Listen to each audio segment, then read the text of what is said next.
বিসমিল্লাহির রহমানির রহিম। আমি সশ্রদ্ধ চিত্তে শপথ গ্রহণ করিতেছি যে আমি আইন অনুযায়ী অন্তর্বর্তীকালীন সরকারের উপদেষ্টা পদের কর্তব্য বিশ্বস্ততার সহিত পালন করিব।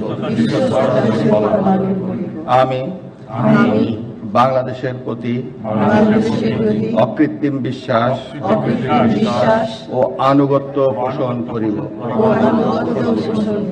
আমি সংবিধানের রক্ষণ, সমর্থন ও নিরাপত্তা বিধান করিব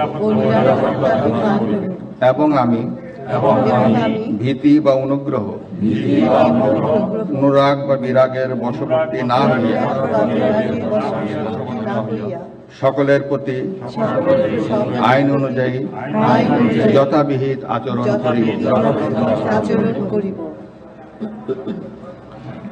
এবার মাননীয় উপদেষ্টাগণকে গোপনতার শপথ পাঠ করার জন্য মহামান্য রাষ্ট্রপতিকে বিনীত অনুরোধ জানাচ্ছি। আমি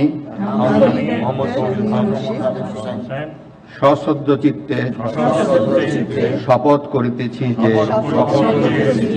অন্তর্বর্তীকালীন সরকারের উপদেষ্টা রূপে যে সকল বিষয় আমার বিবেচনার জন্য আনিত হইবে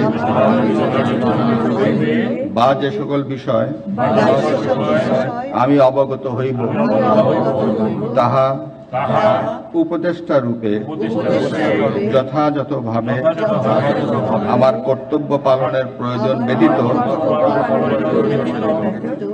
প্রত্যক্ষ বা পরোক্ষভাবে কোনো ব্যক্তিকে জ্ঞাপন করিব না বা কোনো ব্যক্তির নিকট প্রকাশ করিব না। ধন্যবাদ।